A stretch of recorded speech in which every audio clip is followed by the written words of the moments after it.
పొలిమేర దెయ్యం.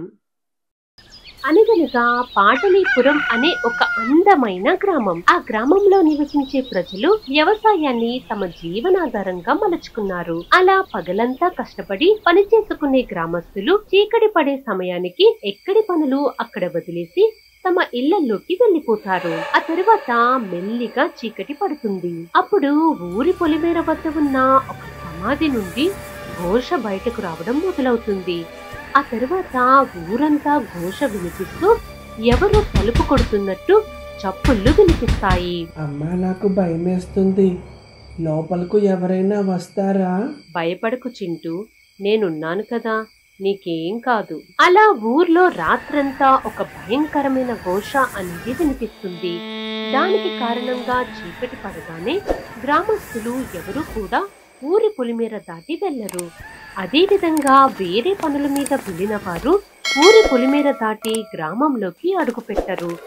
ఈ పాటలీపురానికి పెద్ద దిక్కు లాంటిది జమీందారు కుటుంబం. ప్రస్తుతం జమీందారు పక్షవాత కారణంగా మంచం పట్టడంతో అతని కొడుకైన నరేంద్ర ఊరి విషయాలను చూసుకుంటున్నాడు. అయ్యగారు, వీడు నా కొడుకు కిట్టు.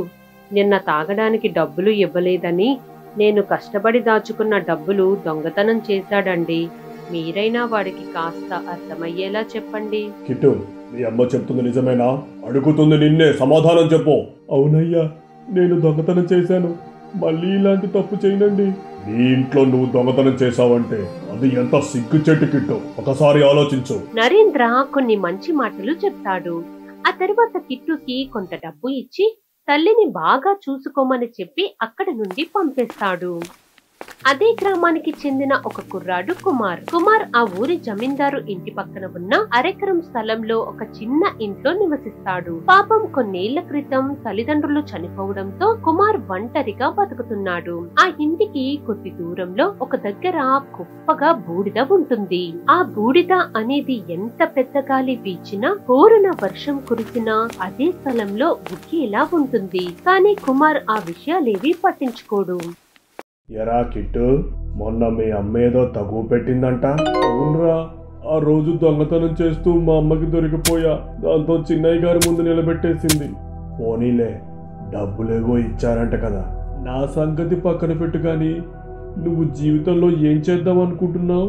నాకంటూ ఎవరున్నారా? ఈ జీవితం ఇలాగే గడిపేస్తాను.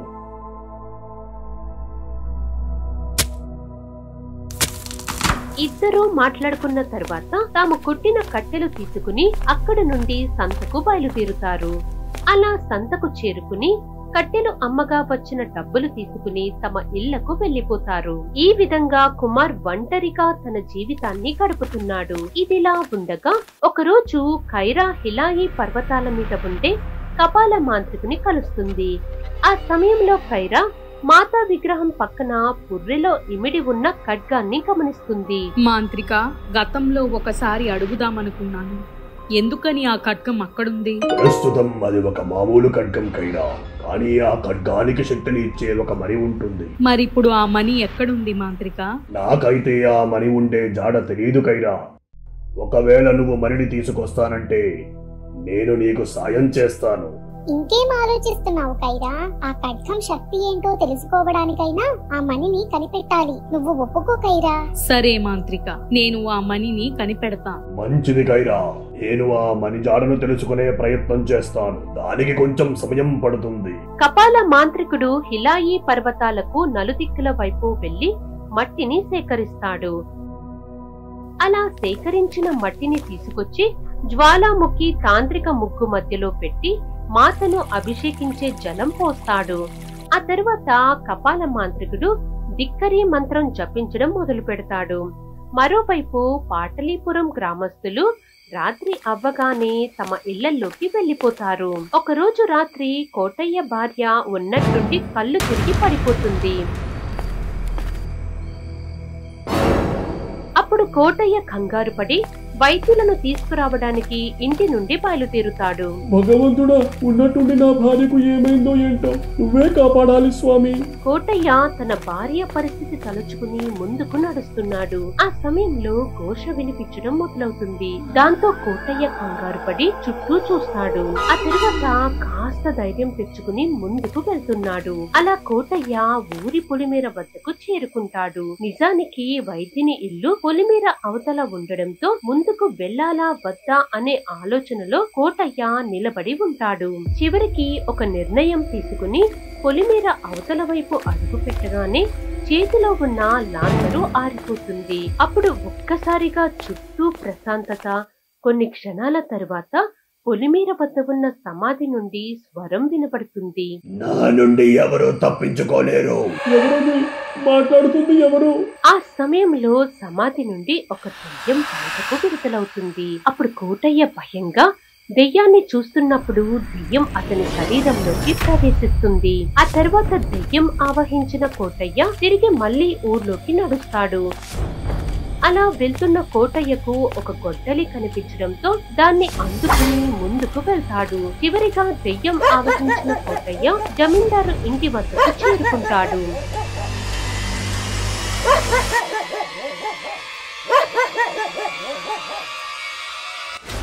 బయటకు రండి, పిరికి పందులారా, ఎన్నాళ్ళు దాక్కుంటావు? దెయ్యం మాటలను గదిలో ఉన్న జమీందారు వింటాడు. ఆ సమయంలో జమీందారు కళ్ళల్లో ఏదో తెలియని ఒక భయం.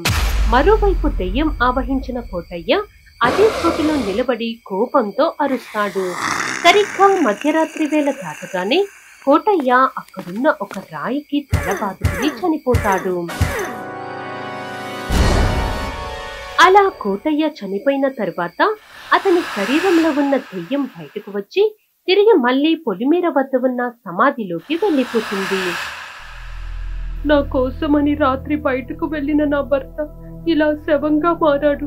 ఇదంతా నా వల్లే జరిగింది. అయ్యో పాపం, ఇలాంటి చావు మాత్రం ఎవరికీ రాకూడదక్కా. అవును చెల్లి, చెప్పాలంటే రాత్రిపూట బయటకు రావడమే తప్పు. అందుకే ఇలా జరిగింది. రాత్రిపూట వినిపించే ఘోషకు ఈ కోటయ్య చావుకు ఏదైనా సంబంధం ఉందంటావారా? లేనిపోని విషయాల గురించి ఆలోచిస్తే మనకు ప్రశాంతత ఉండదురా. గ్రామస్తులు కోటయ్య చావు గురించి మాట్లాడుకుంటున్న సమయంలో జమీందారు కొడుకైన నరేంద్ర వచ్చి కోటయ్య అంత్యక్రియలకు అయ్యే ఖర్చు కోటయ్య భార్యకు ఇస్తాడు. ఇలా ఈ కోటయ్య చావుతో ఊర్లో మరిన్ని భయాలు మొదలయ్యాయి. మరోవైపు కపాల మాంత్రికుడు 3 రోజులు దీక్షను పూర్తి చేస్తాడు. ఆ సమయంలో మాతా విగ్రహం నుండి వచ్చిన శక్తి కారణంగా ముగ్గు మధ్యలో ఉన్న మట్టి ఒక బొమ్మగా రూపాంతరం చెందుతుంది. ఆ మట్టి బొమ్మలో కదలికను చూసి రెక్కల దెయ్యం ఆశ్చర్యపోతుంది. వామ్మో, అదేంటి మాంత్రిక కదులుతుంది? మనకు కావలసిన మనికి దారి చూపేది ఆ బొమ్మే. కొంచెం వివరంగా చెప్తారా మాంత్రిక? ఈ మట్టి బొమ్మ మణి ఎక్కడుందో తెలియజేస్తుంది కైరా. నువ్వు వీలైనంత త్వరగా మణిని తీసుకొస్తే ఖడ్గానికి ధరింప చేయవచ్చు. అర్థమైంది మాంత్రిక, నేను ఆ మణిని సాధించి తీరుతా. మట్టి బొమ్మను వెంబడిస్తూ కైరా వాళ్ళు ఆ చోటు నుండి బయలుదేరుతారు. అలా ఒక అమావాస్య రోజు నాడు కుమార్ సంతలో కట్టెలు అమ్మేసి త్వరగా ఇంటికి చేరుకుంటాడు. అప్పుడు మెల్లిగా చీకటి పడుతుంది. ఎందుకో అమావాస్య రోజు నాడు ఘోష అనేది వినిపించకుండా ఊరంతా ప్రశాంతంగా ఉంటుంది. సరిగ్గా మధ్యరాత్రి వేళలో కుమార్ ఇంటి వద్ద ఉన్న బూడిద నుండి ఒక దెయ్యం బయటకొస్తుంది. ఆ తర్వాత దెయ్యం వీధుల్లో తిరుగుతున్నప్పుడు పొలిమేర వద్ద ఉన్న సమాధి నుండి మగ దెయ్యం బయటకొస్తుంది. కొద్ది సమయం తర్వాత 2 దెయ్యాలు కలిసి గ్రామస్తుల ఇళ్ల ముందుకు వెళ్లి, మా తప్పు లేదు, మాకేం తెలీదు. మా తప్పు లేదు, మాకేం తెలీదు. ఇళ్ల బయట నుండి వచ్చే మాటలు విని లోపల ఉన్నవారు కంగారు పడతారు. ఆ విధంగా 2 దెయ్యాలు రాత్రంతా ఊర్లో తిరుగుతాయి. కానీ ఏ ఒక్కరూ తమ ఇళ్ల తలుపులు తెరవరు. చివరిగా జమీందారు ఇంటికి చేరుకున్న దెయ్యాలు ముందుకు వెళ్లాలని చూడగా ఏదో శక్తి వాటిని ముందుకు వెళ్లకుండా ఆపుతుంది. ఇంతలో అమావాస్య గడియలు ముగియడంతో 2 దెయ్యాలు తిరిగి తమ స్థానాలకు వెళ్లిపోతాయి.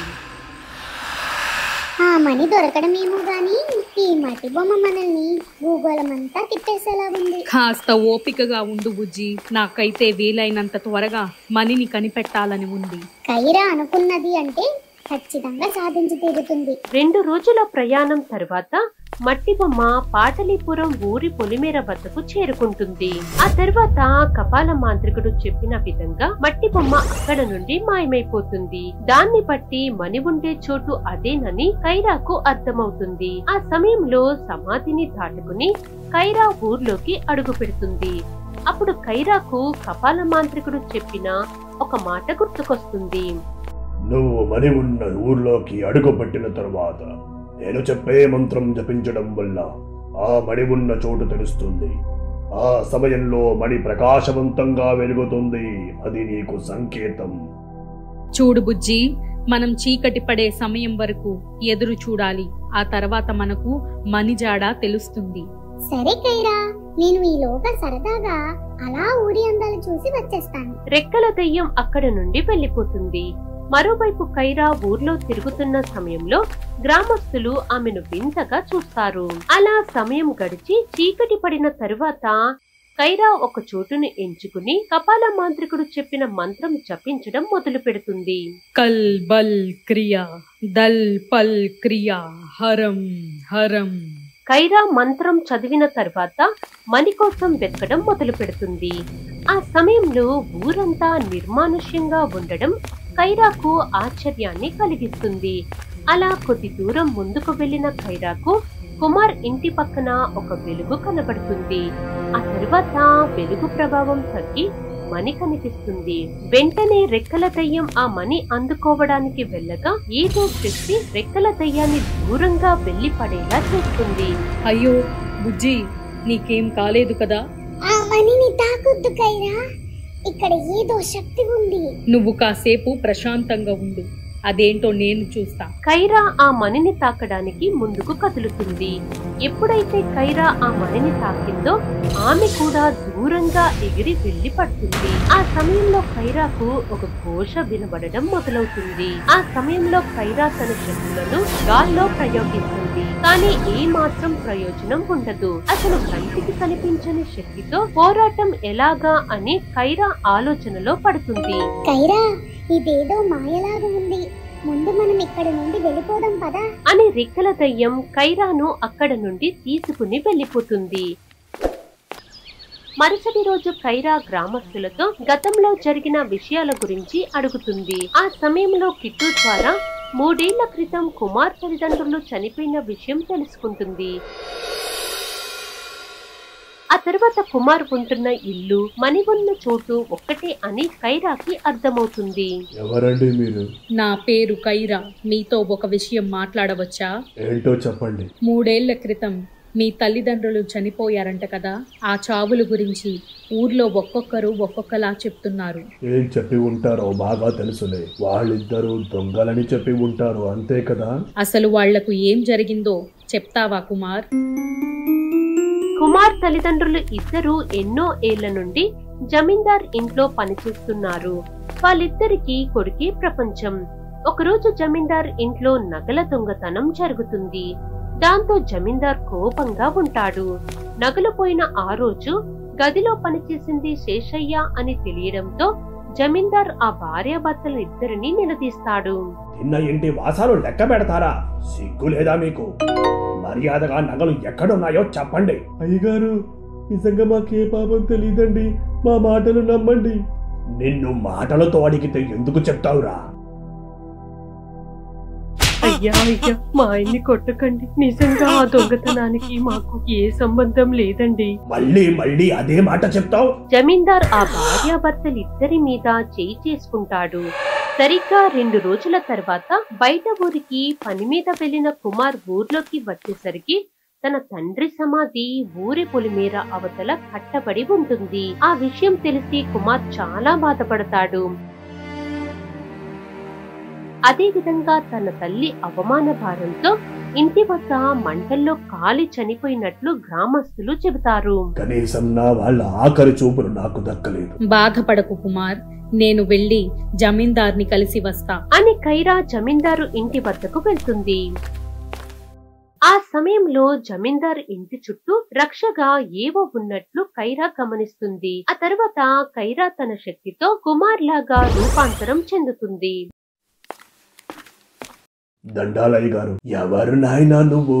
నేనండి, శేషయ్య గారి అబ్బాయి కుమార్ని. 3 ఏళ్ల క్రితం మీ ఇంట్లో దొంగతనం చేశారు కదండి, మర్చిపోయారా? కుమార్ మాటలు విన్న తర్వాత జమీందార్ బాధగా అతని వైపు చూస్తాడు. ఏమైంది అయ్యగారు? నేను తప్పు చేశాను కుమార్, మీ వాళ్ళ చావుకి కారణమయ్యాను. వాళ్ళతో నిజం ఎలా చెప్పించాలో నాకు బాగా తెలుసు నాన్న, మీరేం దిగులు పడకండి. ఏదో ఒకటి చేసి ఆ నగలు ఎక్కడున్నాయో తెలుసుకో. జమీందార్ కొడుకు నరేంద్ర ఆ భార్యాభర్తలనిద్దరిని తమ ఇంటికి తీసుకుని వెళ్తాడు. ఆ సమయంలో నరేంద్ర మనుషులు శేషయ్య ఇల్లు మొత్తాన్ని వెతుకుతుంటారు. చిన్నయ్య, నిజంగా మాకు ఏ పాపం తెలీదు, మీరైనా మా మాటలు నమ్మండి. కలలో కూడా మేము పరాయి వాళ్ళ సొమ్ము గురించి ఆశపడం బాబు. మా బిడ్డ మీద ఒట్టేసి చెబుతున్నాం. ఇక మాటలతో పని అయ్యాలేదు, నేనేంటో మీకు అర్థమయ్యేలా చూస్తా. నరేంద్ర కోపంగా శేషయ్యను కొట్టడం మొదలు పెడతాడు. ఆ సమయంలో తన భర్తను వదిలేయమని ఆమె ప్రాధేయపడుతుంది. అప్పుడు నరేంద్ర తన మనిషి వద్ద ఉన్న లాంతరు తీసుకుని ఆమెను కొడతాడు. దాంతో ఒక్కసారిగా మంటలు చెలరేగి కాలిపోతుంది. అలా మంటల్లో కాలుతున్న తన భార్యను చూసి శేషయ్య గుండె ఆగిపోతుంది. ఆ తర్వాత శవాన్ని ఊరి పొలిమేర వద్దకు తీసుకుని వెళ్లి పడేస్తారు. మరుసటి రోజు నరేంద్ర గ్రామస్తులతో మాట్లాడి ఆ భార్యాభర్తలిద్దరూ ఆత్మహత్య చేసుకుని చనిపోయినట్టు ప్రజలను నమ్మిస్తాడు. ఏవండి, మీరు దొంగలించిన ఆ నగలు ఎక్కడా? నా దగ్గర భద్రంగా ఉన్నాయిలే కావ్య, పద చూపిస్తా. నిజానికి తన ఇంట్లో తానే దొంగతనం చేశాడు. ఆ నింద శేషయ్య వాళ్ళ మీదకు పోవడంతో నరేంద్ర తప్పించుకున్నాడు. అలా తాను దొంగిలించిన బంగారం అంతా తన భార్యకు చూపిస్తాడు. ఆ నగల్లో ఒక మణి కనబడుతుంది. ఏవండి, ఇంతకీ ఈ రాయి ఏంటి? ఏమో తెలీదు కావ్య, ఎన్నో ఏళ్ల నుండి మా నాన్న దగ్గరుంది. అదేం పెద్ద విలువ ఉండదులే. మరి ఇంకెందుకు, ఈ రాయి పడేస్తా అని కావ్య తన వద్ద ఉన్న మణి విసిరిస్తుంది. ఈ మాటలన్నీ కొద్ది దూరం నుండి జమీందారు విని ఆశ్చర్యపోతాడు. కానీ నిజం బయటకు చెప్తే తన కుటుంబం పరువు పోతుందని జమీందారు భావిస్తాడు. కొన్ని వారాల తర్వాత జమీందారికి వింత వింత ఘోషలు వినిపించడం మొదలవుతాయి. దాంతో జమీందారికి రాత్రిపూట నిద్ర కూడా పట్టేది కాదు. అప్పుడు ఒకరోజు జమీందారు ఈ సమస్య కోసం ఒక సాధువును ఊర్లోకి రప్పిస్తాడు. ఇవి సాధారణమైన చావులు కావు జోగేంద్ర, ఆ చావులు నీ అంతాన్ని కోరుకుంటున్నాయి, అందుకే ఈ ఘోషలు వినిపిస్తున్నాయి. స్వామి, మీరే ఎలాగైనా నా కుటుంబాన్ని కాపాడాలి. అందుకు ఒక దారి ఉంది జోగేంద్ర. సాధువు తన శక్తితో ఆ జమీందారు ఇంటి చుట్టూ రక్షణని పెట్టిస్తాడు. ఆ తరువాత పొలిమేర వద్ద ఉన్న శేషయ్య సమాధి చుట్టూ కంచె లాంటిది వేయిస్తాడు. అప్పుడు సమాధిలో ఉండే ఆత్మ ఎల్లప్పుడూ బయటకు రాకుండా ఒక పూజ నిర్వహిస్తాడు. ఇదంతా పూర్తయిన తరువాత గ్రామస్తులను రాత్రిపూట బయట తిరగవద్దని కొన్ని నియమాలు చెబుతాడు. అలా జరిగింది మొత్తం తన ముందు మారు రూపంలో ఉన్న కైరాకి జమీందారు వివరిస్తాడు. అదే సమయంలో అక్కడకు నరేంద్ర వస్తాడు. ఇక్కడేం చేస్తున్నావు కుమార్? ఊరికే అయ్యగారితో మాట్లాడాలనిపించి వచ్చానండి. సర్లే, నాన్నగారు నిద్రపోయే సమయం ఇది, నువ్వు వెళ్ళు. ఏమైనా తెలిసిందా కైరా? ఎన్నో నిజాలు తెలిసాయి బుజ్జి. మనం ఇప్పుడు ఆ మణిని దక్కించుకోవాలంటే ముందుగా ఇంకో పని చేయాల్సి ఉంది. అర్థమైంది కైరా, మనకు సాయంగా ఒకరిని పిలుస్తాను. బుడతా, ఎక్కడున్నా త్వరగా రా. అని బుడత దయ్యం శరవేగంతో అక్కడ నుండి బయలుదేరుతుంది. మరోవైపు ఊర్లో మెల్లిగా చీకటి పడడంతో ఆత్మఘోష వినిపించడం మొదలవుతుంది. ఆ సమయంలో కైరా తన శక్తులను పుంజుకోవడానికి దీక్ష చేస్తుంది. అదే చోటులో బుడత దయ్యం కోసం రెక్కల దయ్యం ఎదురు చూస్తుంది. కాలం నిశ్చలం, జీవం పాప క్రోధం, రక్కకి మాతా జై, రక్కకి మాతా జై. కైరా రక్కకి మాతను నిష్ఠగా కొలిచిన తరువాత తనలోకి ఒక కొత్త శక్తి వచ్చి చేరుతుంది. మరోవైపు బుడత దయ్యం ఆగమేఘాల మీద ఊరి పొలిమేర వద్దకు చేరుకుంటుంది. ఆ సమయంలో అక్కడున్న సమాధి నుండి ఘోష వినిపించడం, అసలు సమాధి నుండి ఘోష రావడం ఏంటి? దుష్టశక్తి వశమైన బుడత దయ్యం ఊర్లోకి వెళ్తుంది. అప్పుడు బుడత దయ్యం ప్రజల ఇళ్ల ముందు గోల చేయడం మొదలు పెడుతుంది. ఇంతలో అటుగా కైరా వాళ్ళు వస్తుంటారు. ఆ సమయంలో రెక్కల దయ్యం బుడత దయ్యం చేసే పనులు చూసి ఆశ్చర్యపోతుంది. బుజ్జి, బుడతను ఊరి పులిమేర దగ్గర ఉండే దెయ్యం ఆవహించినట్టు ఉంది. నేను ఇది ఊహించలేదు. మరిప్పుడు ఏం చేస్తావు కైరా? నేనిప్పుడు బుడతతో పోరాడాలనుకుంటా బుజ్జి. కైరా రెక్కల దయ్యంతో మాట్లాడుతున్న సమయంలో దుష్టశక్తి ఆవహించిన బుడత దయ్యం అమాంతం వారి వైపు వచ్చి దాడి చేస్తుంది. కానీ కైరా తిరిగి బుడత మీద దాడి చేయడానికి సంకోచిస్తుంది.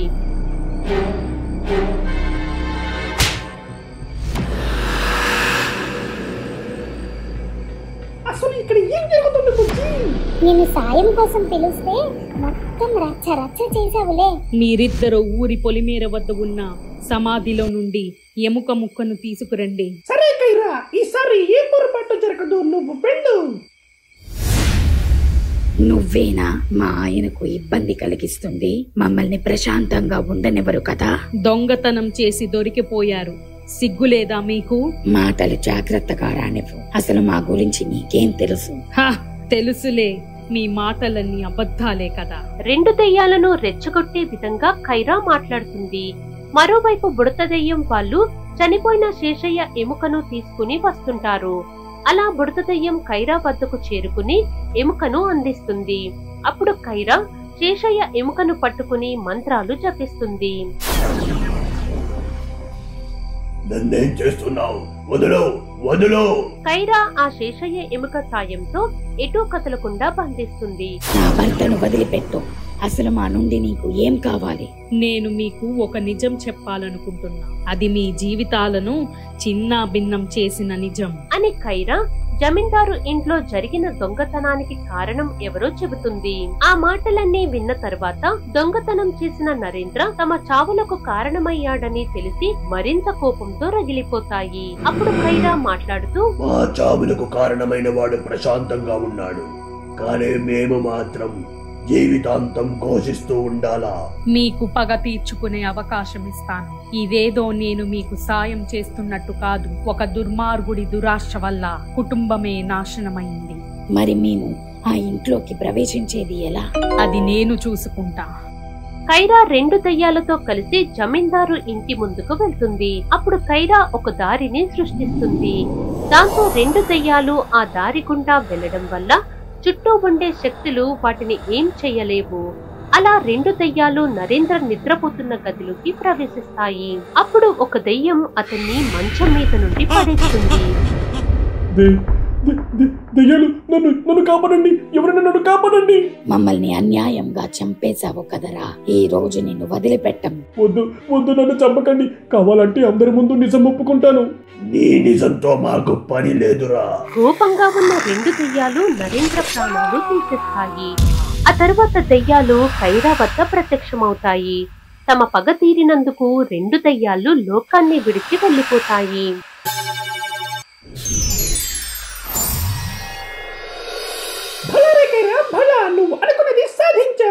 నాకైతే ఆ ఇద్దరి ఆత్మలకు శాంతి కలిగినందుకు సంతోషంగా ఉంది బుడతా. మరి ఆ నిజం అనేది ఊరి జనాలకు ఎవరు చెప్పారు కైరా? మనం చెప్తే ఈ ఊరి జనం నమ్మరు బుజ్జి. ఆ మాత అన్నిటికీ ఏదో ఒక మార్గం సిద్ధం చేసే ఉంటుందిలే. మణి దొరకడంతో కైరా వాళ్ళు అక్కడ నుండి బయలుదేరుతారు.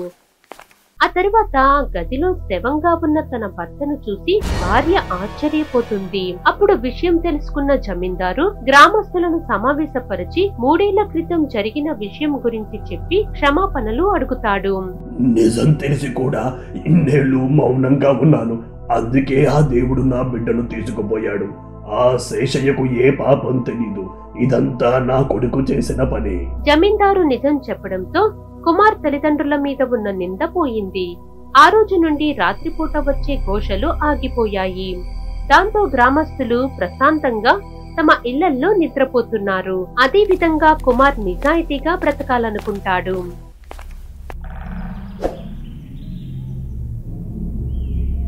నువ్వు సాధిస్తావని నాకు తెలుసు కైరా. ఇదంతా రక్కకి మాత దయమాంత్రిక.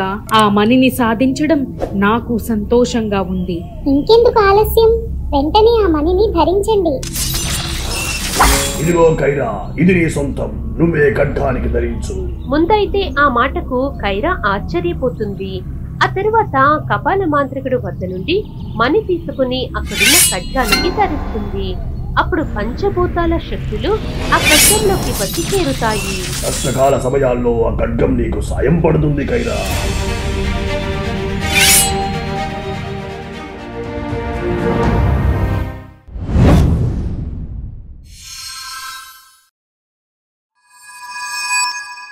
For more horror stories, please subscribe our channel.